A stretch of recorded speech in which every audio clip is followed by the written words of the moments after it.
Halo, selamat datang di channel Alur Cerita Film Desinema. Terima kasih sudah klik video ini and enjoy.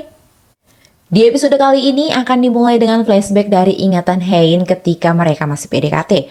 Terlihat Hyunwoo mengajak Hein jalan-jalan sembari pamer ceritanya kalau orang tuanya memiliki kebun yang cukup luas dan sangat dihormati oleh masyarakat Yeongduri. 이 마을에선 유지축에 속한다고. 엄마가 슈퍼도 하시거든요. 뭐?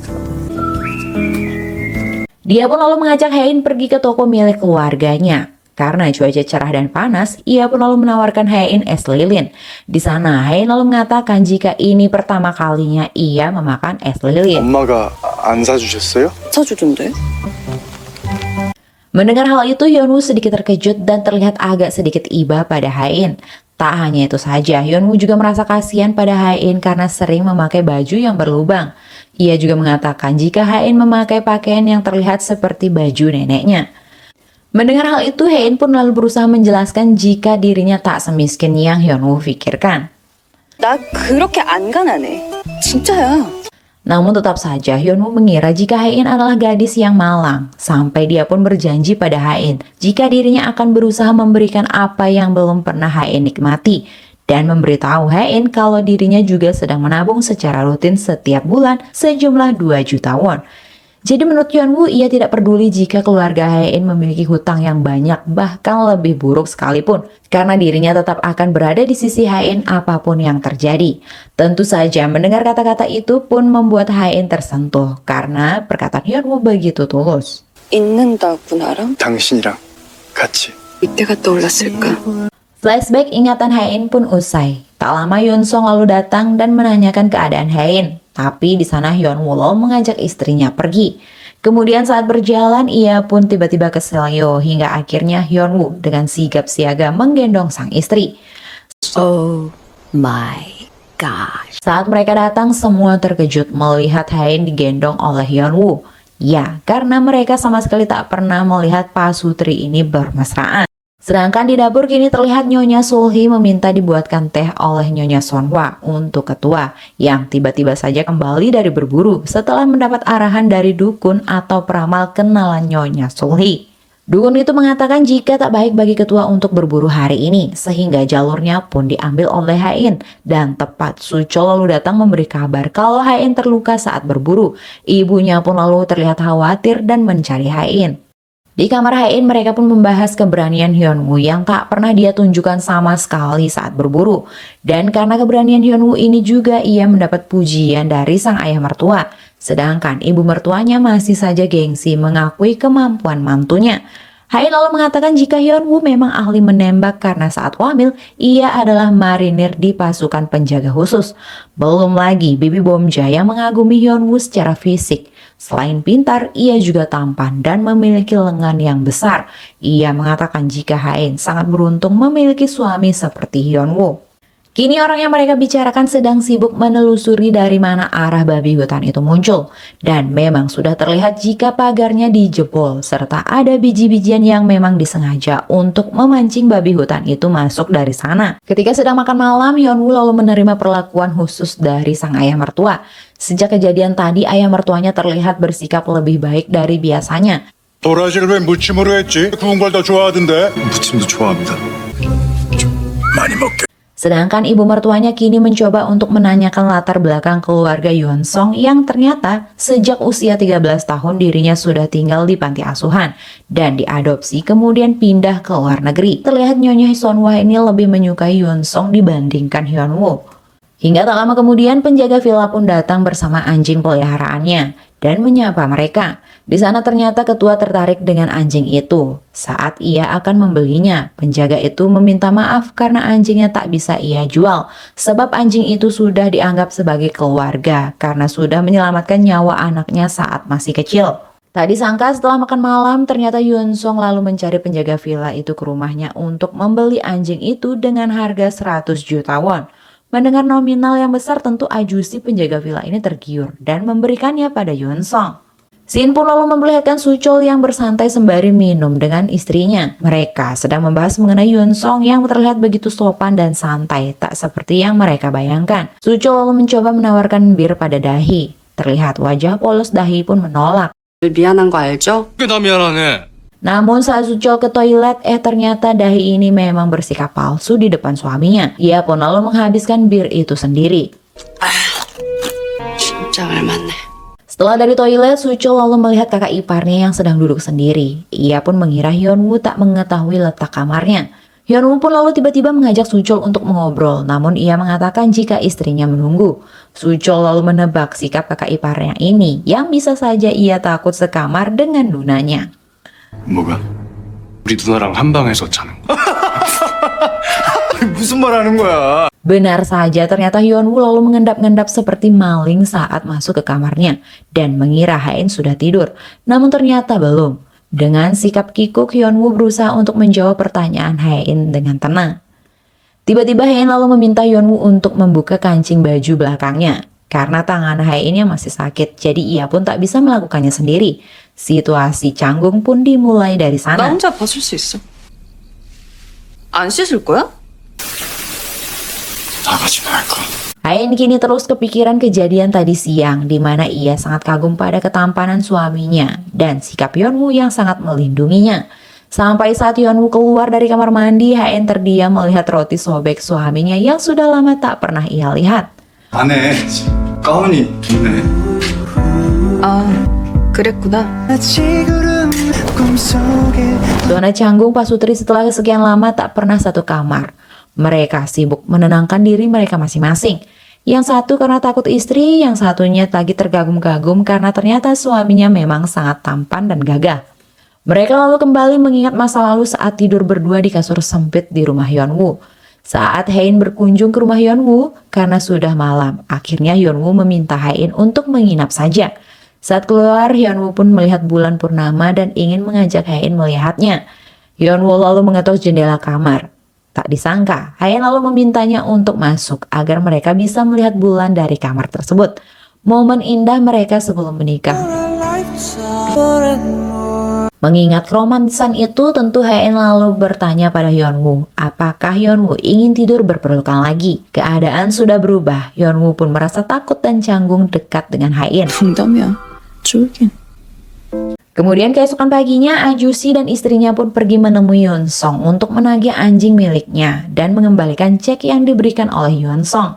Yunsong pun menerima cek itu, tapi dia mengarahkan senapannya ke anjing tersebut dan mencoba membunuhnya. Tapi syukurnya Hyunwoo lalu datang dan dia memperjelas bahwa dirinya menjadi saksi jika uang sudah kembali dan anjing itu sudah bisa dibawa pergi. Namun saat akan membawa anjingnya pergi dari sana, Ajusi itu terdiam ketika mendengar perkataan Yunsong. 애들이나 주인 없는 애들은 상관없고. Sedangkan di tempat lain, kini ketua dan yang lainnya pun sedang melihat CCTV untuk mencari tahu siapa yang membobol batas dan memancing babi hutan itu. Ternyata terlihat jika anak ketua yang bernama Bomsok berada di sana. Ketua pun mengambil kesimpulan jika dia adalah pelakunya, dan ketua meminta semua untuk pulang dan berkemas. Sesampainya di rumah, Ajusi dan istrinya ini kini teringat mengenai anak panti asuhan yang pernah membunuh anjing peliharaan orang lain. Dia pun berkata sama persis seperti Yunsong tadi. Apakah Yunsong kecil? 귀한 개면 뭐가 달라요? 안 귀한 개는 죽여도 되는 건가 해서요. 얘가 저런 애가 다 있어. Ya, di rumahnya Yunsong kini memberi kabar pada Hain kalau dia bisa bertemu dengan CEO Herkina yaitu Pak Herman. Keesokan harinya setiba di kantor, Hain lalu melihat suaminya yang sedang bekerja. Ia pun mulai terpesona lagi melihat Hyunwoo. Dia pun lalu bertanya pada sekretaris Na apa ada wanita yang berdebar hatinya melihat suaminya setelah 3 tahun menikah. Dan di hari-hari tertentu dia juga ingin memeluk suaminya secara tiba-tiba. Serta mengagumi suaminya dan merasa jika suaminya semakin hari bertambah tampan dan seksi. Dan jawaban sekretaris Na pun adalah meminta wanita itu untuk memeriksakan otaknya karena pasti ada yang tak beres. 좀 용하다. Benar saja, Hain lalu pergi ke dokter untuk menceritakan semua perubahan dirinya. Semenjak sakit, Hain lalu berubah menjadi orang yang lebih memiliki rasa empati dan rasa kasihan. Sangat berbeda dengan dirinya yang dulu, yaitu wanita yang tak memperdulikan perasaan orang lain dan kejam. Dokter lalu menjelaskan banyak pasiennya juga mengalami hal serupa. Karena biasanya orang yang sedang sakit, hatinya pasti akan mudah tersentuh. Hain pun lalu merasa jika dokter ini mengatakan kalau Hain berubah karena dirinya akan meninggal alias sekarat. Hain pun mengatakan jika ia akan berusaha untuk tetap hidup dengan keberuntungan ajaib dari Tuhan. Kemudian di lain tempat, Hyun-woo lalu bersama sang ayah mertua pergi menemui Tuan Bom Sok, yaitu paman Hae-in. Bom Jun lalu menanyakan mengenai keberadaan adiknya yang terlihat di CCTV. Bom Sok mengaku jika dia memang benar ada di sana untuk menemui ketua Hong. Namun kekasih ayahnya yaitu Nyonya Sulhi mengatakan kalau ayahnya sedang tidur dan tak mengizinkannya untuk bertemu sang ayah. Kemudian ia lalu menjelaskan dirinya tak mengetahui sama sekali mengenai pagar yang dijebol paksa.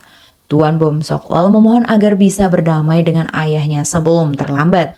Sesampainya di rumah, ia lalu bertemu dengan Nyonya Sulhi. Saat Tuan Bom Jun ingin menemui sang ayah, Nyonya Sulhi lalu mengatakan jika ketua Hong sedang istirahat. Tuan Bom Jun pun lalu membahas mengenai cerita Bom Sok tadi. Tapi Nyonya Sulhi berbohong dan mengatakan jika dia tak datang saat itu.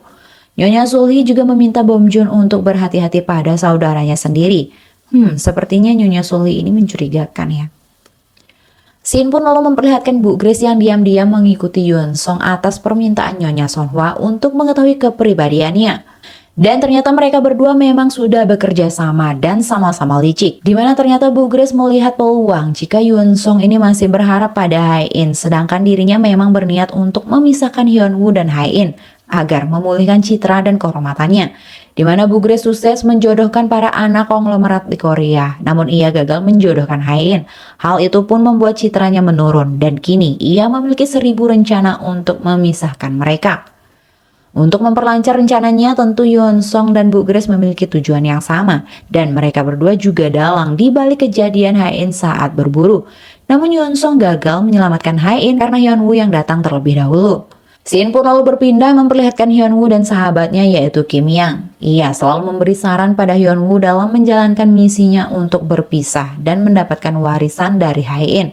Sedangkan kini kakak Hyun-woo dan suaminya pun nekat menemui Hae-in ke Seoul untuk mencegah perceraian mereka. Karena jika Hyun-woo bercerai maka mereka pun akan ikut mendapatkan imbasnya. Tak akan ada lagi cuan yang mengalir ke mereka melalui Hyun-woo. Sesampainya di Mall Queen, mereka pun dilarang masuk menemui direktur secara langsung tanpa janji temu, walaupun sudah menunjukkan foto keluarga saat pernikahan Hae-in. Namun syukurnya di sana Hae-in lalu lewat dan melihat kakak iparnya. Awalnya Hae-in mengira jika kakak iparnya datang karena dirinya tak menghadiri ulang tahun sang ayah mertua. Di sana kakak Hyun-woo menjelaskan kalau bukan itu penyebabnya. Ia pun berusaha menjelaskan maksud dan tujuannya datang ke sana, yaitu menghalangi perceraian mereka. Namun ia sangat ragu. Tanpa mengetahui jika faktanya Hae-in sama sekali tak tahu mengenai niat Hyun-woo untuk bercerai. 그래서 말인데 Namun di sana syukurnya Sekretarisnya lalu datang mengingatkan Hae-in kalau ia ada janji makan malam bersama Pak Herman. Dan Hae-in lalu meminta maaf harus pergi meninggalkan mereka. Sesampainya di restoran, Hae-in mengira akan bertemu dengan Pak Herman secara langsung. Namun Yeon Song beralasan jika atasannya tak bisa datang karena anaknya terjatuh. Tentu saja di sana Yeon Song sengaja berbohong agar bisa makan malam berdua dengan Hae-in. Kemudian di kantor, Sekretaris Hyun-woo lalu mengatakan jika Hae-in memiliki janji bertemu dengan Yeon Song untuk membahas Herkina. Dan ia pun lalu memberitahu Hyun-woo jika Nuna dan kakak iparnya datang ke kantor menemui istrinya. Sedangkan di lain tempat, kakak Hyun-woo masih saja berusaha untuk memberitahu Hae-in dengan mengirim pesan. Tepat saat pesan terkirim, Hyun-woo lalu menelponnya. Di sana pun Hyun-woo lalu menjelaskan jika dirinya tak jadi berpisah dengan Hae-in dan Hae-in tak mengetahui masalah perceraian itu. Sontak mereka berdua pun terkejut sedangkan pesan sudah dikirim. 방금 문자 보냈어. 뭐? 왜? 아예 말을 한 적이 없대. Hyun-woo pun berusaha menghubungi Hae-in, tapi sialnya Yeon Song melihat panggilan itu dan mematikan handphone Hae-in. 괜찮아? Dia lalu tiba-tiba membahas mengenai suami Hae-in, namun Hae-in begitu memuji sikap suaminya. Hae-in lalu mengatakan jika dirinya sangat percaya bahwa sang suami mencintainya dengan tulus. Tapi respon Yeon Song membuat Hae-in terdiam. 그 사람이 정말 널 사랑하나? 믿어. 보통은 자신이 없을 때 설명이 길어지지. 자신 없어 보여. Sedangkan di rumah Hyun-woo menunggu Hae-in pulang dan tak lama mereka pun datang. Ternyata Hae-in terlihat mabuk dan sikap Yeon Song sengaja membuat Hyun-woo cemburu. 내일 저녁에 봐. 내일 저녁엔 왜 또 아침에 오렌지 갈아 먹는 거 잊지 말고. Kini Hyun-woo pun berusaha untuk mengambil handphone Hae-in untuk menghapus pesan itu. Tapi ia juga tetap fokus mendengar Hae-in mengoceh. Di mana Hae-in mengatakan jika dirinya akan berbuat apapun yang dia inginkan. Dan akan membunuh orang-orang yang mengkhianatinya. Hyun-woo pun cukup ketar-ketir mendengar kalimat itu. Saat menanyakan handphonenya, Haen pun mengira kalau HP-nya tertinggal di mobil. Tapi ternyata 주머니에 있었어. 잠깐만. kini suasana canggung pun terjadi. Dan setelah Pak Sutri ini bertahun-tahun lamanya menjaga jarak, akhirnya mereka kisah juga. Di epilog episode ketiga ini memperlihatkan mereka saat berbulan madu di Jerman 3 tahun lalu, di mana mereka pergi ke sebuah istana yang memiliki arti bebas dari kecemasan. Diceritakan seorang pangeran yang berubah sebelum dirinya wafat. Ia meninggalkan istana dan hartanya. Haen lalu mengatakan jika seseorang seharusnya tetap menjadi dirinya sendiri walaupun dalam keadaan sekarat. Tapi ternyata hal itu terjadi pada Haen. Saat tahu dirinya sekarat, ia berubah menjadi orang yang lebih berempati. Kini ia memiliki rencana membuat pusat bantuan untuk para karyawan yang memiliki keluarga sakit kanker setelah melihat salah satu karyawan yang menangis di toilet karena ibunya menderita kanker. Namun karena sekretarisnya tak tahu penyakitnya, ia pun beralasan jika hal itu hanya kebutuhan perusahaan agar tak mengganggu pikiran karyawan jika bekerja. Setelah situasi canggung dan kisah tadi, Hyunwoo mengikuti Haen mencari cara agar ia bisa menghapus pesan dari kakaknya. Tapi siapa sangka ternyata Haen salah paham dengan sikap Hyunwoo. 잘 거야 바로? 봐서? Ia pun lalu masuk ke kamar Haen ketika Haen sedang mandi. Ia lalu berusaha menebak kata sandi dari ponsel Haen. Dari tanggal lahir, tanggal pernikahan, tapi tak bisa juga. Dan ketika Hyunwoo mencoba dengan kode 1031, ternyata bisa. Dengan segera Hyunwoo pun menghapus pesannya dan tepat Haen lalu muncul. Dia pun lalu beralasan jika dirinya tak bisa tidur dan membuat Haen salah paham kembali dengan maksud Hyunwoo. 잠이 안 와서? 내 방에 왔다고? Faktanya di balik tanggal tadi ternyata menyimpan kisah sedih sekaligus bahagia untuk mereka di masa lalu, di mana tanggal itu adalah tanggal perkiraan kelahiran bayi mereka.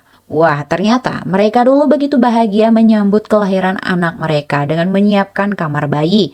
Tapi sayangnya mereka harus kehilangan bayi yang dinanti selama ini. Tak disangkal mereka dulunya adalah pasangan yang bahagia, tapi karena kehilangan bayinya akhirnya menjadi salah satu penyebab hubungan mereka ini menjadi renggang karena menyimpan luka masing-masing. Mungkin saja sikap Haen yang dingin serta kejam dikarenakan ia kehilangan orang-orang yang dia sayangi di masa lalu, yaitu sang kakak dan bayi mereka. Belum lagi situasi keluarganya yang tak mengerti perasaannya sama sekali, bahkan terkesan tak peduli, hingga ia harus membuat dirinya terlihat kuat di mata orang lain. 31일. 좋을 때네. 10월 31일. 요즘 아기 방에 그거 필수라던데. 아닌 척서 봐도 내 눈물을 안아주지. Setelah Hyunwoo memberitahu jika mereka tak akan bercerai, tentu saja membuat keluarganya sangat lega. Namun sang ibu tetap khawatir dengan hubungan mereka, di mana ibunya pun teringat saat besannya menolak untuk foto bersama. Ia pun berusaha menjelaskan sikapnya juga di awal sama seperti ibu Haen, yaitu tak menyetujui hubungan mereka. Ibu Hyunwoo lalu meminta agar besannya ini bisa menerima pernikahan anak-anak mereka, agar kehidupan pernikahan mereka bisa bahagia. Tapi ternyata respon ibu Haen berbeda. Ia menganggap Hyunwoo lah yang beruntung menikahi putrinya karena sang putri memiliki banyak harta. Sedangkan di rumah, Hyunwoo pun melihat Haen meminum jus jeruk sesuai saran Yeonsong semalam. Hal itu tentu membuatnya sedikit cemburu. Dan entah kenapa Haen tiba-tiba saja mendekatinya. Hyunwoo pun mengira jika Haen akan memberikan morning kiss. 묻히고 다녀 애기같이. Kemudian saat akan berangkat ke kantor, Haen pun turun dengan penampilannya yang membuat Hyunwoo terpesona. Tak hanya itu saja, Haen pun lalu kembali memuji penampilan Hyunwoo yang membuat Hyunwoo begitu senang hingga membuatnya bersenandung di kantor.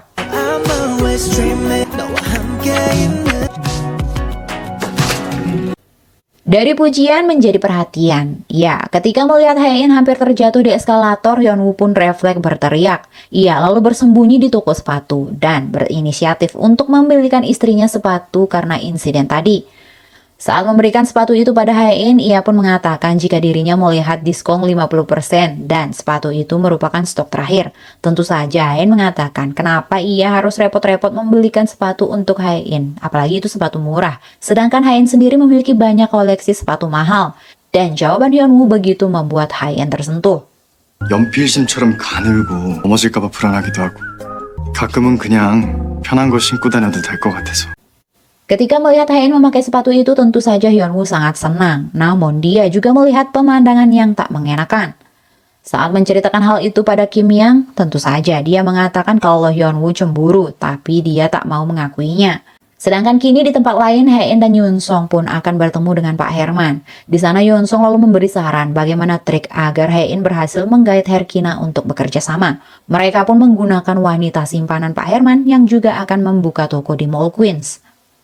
Kini saat akan pulang, Hyunwoo pun lalu membeli kue kacang untuk Haein. Ia lalu mendapatkan pesan.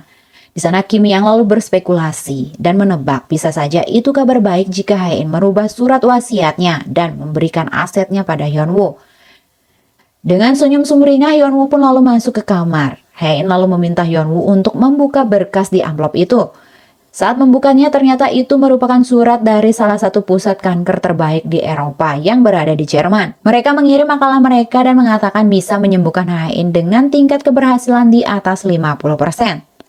Mengetahui hal itu, Hyunwoo pun frustasi karena dia tak bisa berpisah dengan istrinya. Dia pun berhayal jika ia akan kembali merasa tertekan dengan keadaannya seperti dulu.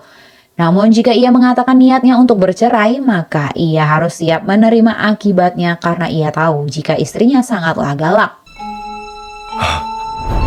이제 내가 좀 살겠다는데. 살았으니까.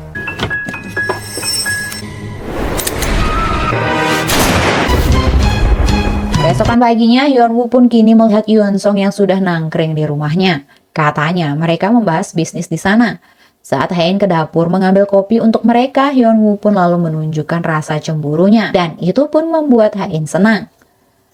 Kemudian Suchol pun kini berusaha untuk mendekati Yunsong dan memperlihatkan tanah yang ia miliki. Di sana ia menjelaskan rencananya yang akan membangun resor mewah di masa depan. Tentu hal itu dilakukan Suchol agar Yunsong ini mau berinvestasi. Di rumah kini Bu Grace memperlihatkan foto-foto Yunsong dengan orang-orang penting yang diincar para pembisnis. Bu Grace pun mengompori Nyonya Sonhwa kalau mungkin saja Yunsong tak begitu ingin dekat dengan Suchol karena Haein, di mana ini merupakan persaingan bisnis antara saudara. Ditambah Haein menargetkan penghasilan Mall Queens sebesar 1 triliun agar ia bisa memiliki Mall Queens secara utuh sesuai janji sang kakek. Dahi pun lalu menarik kesimpulan, itu artinya Haein tak ingin jika Suchol juga berhasil menarik investasi untuk bisnisnya.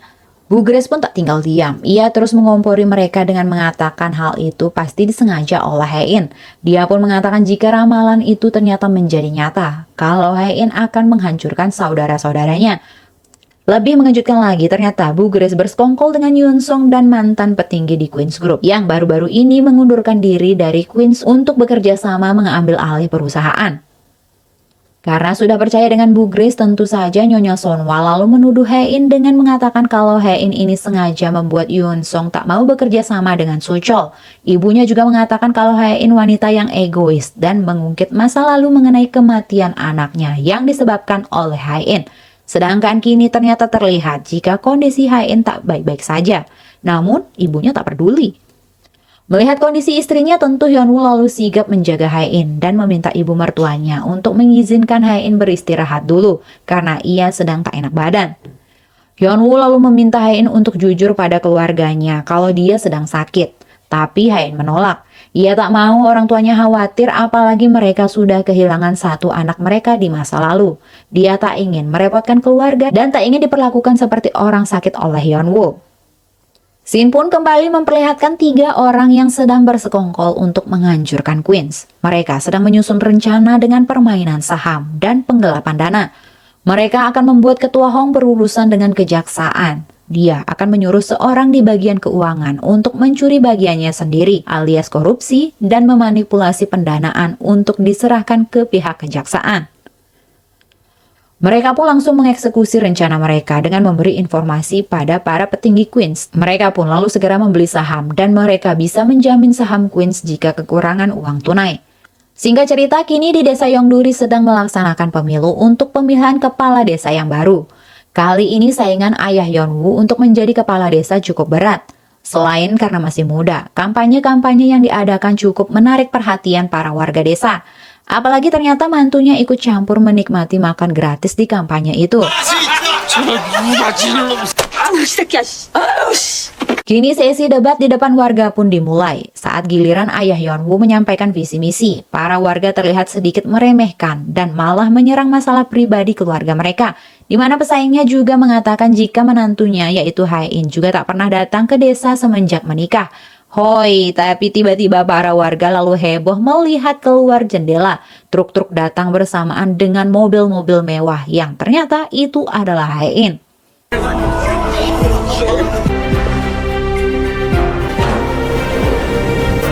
아버님?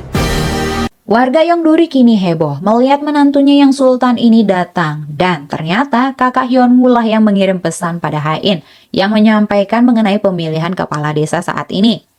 Di sana Hae-in pun lalu memberikan para warga hadiah-hadiah mewah dan mentraktir warga desa untuk makan bersama dalam rangka ulang tahun sang ayah mertua dan sekaligus pemilu. Ibu Hyunwoo lalu menelpon anaknya. Ia memberitahu jika Hae-in ada di rumah saat ini. Sedangkan Hae-in kini sedang ada di rumah mertuanya. Ia pun masuk ke dalam kamar Hyunwoo. Di sana ia melihat foto-foto Hyunwoo dan menemukan MP3 Pink. Ia pun lalu duduk bersantai sembari mendengar musik yang ada di MP3 itu. Tak lama seorang anak laki-laki datang menanyakan siapakah Hae-in, kenapa ia bisa masuk ke rumahnya. Karena tak pernah bertemu, mereka pun tak saling mengenal satu sama lain. Tapi setelah Hae-in memberitahu siapa dirinya, anak laki-laki itu pun memberi hormat pada bibinya. Ya, itu adalah anak dari nunanya Hyunwoo. Apalagi ayahnya berpesan untuk menghormati bibi Hae-in karena telah memberikan gedung pada orang tuanya. Keponakannya pun bertanya apakah dirinya bisa berkeliling dengan mobil mewah yang dimiliki oleh Hae-in. 한 서너 바퀴 쭉 돌아주세요. 예, 알겠습니다, 사장님. Ketika mengantarnya ke depan, penyakit Hae-in pun tiba-tiba kambuh lagi. Ia tiba-tiba sudah melewati waktu yang lama dan tak sadar jika sudah berada jauh dari rumah. Sedangkan Hyunwoo yang baru tiba pun harus menyapa para warga terlebih dahulu. Dan Hyunwoo mendapat kabar dari kakak iparnya jika Hae-in tak ada di rumah. Ia pun khawatir dan bergegas mencari istrinya. 혜인이는요? 마을 회업은 차 태워주고 오니까 어디 가셨던데.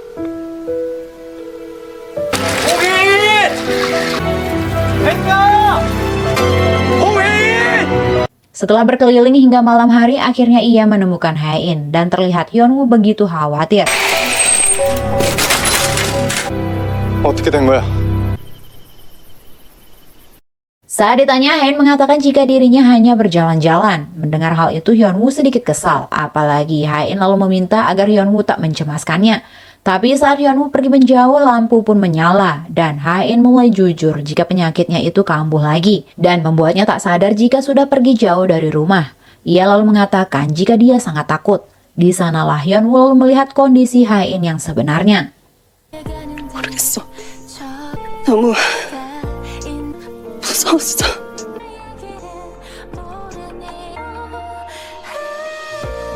Di epilog singkat memperlihatkan Hyunwoo remaja yang baru masuk ke sekolah dan memperlihatkan Hae-in remaja yang ada di kelas yang ternyata akan pindah sekolah ke Amerika.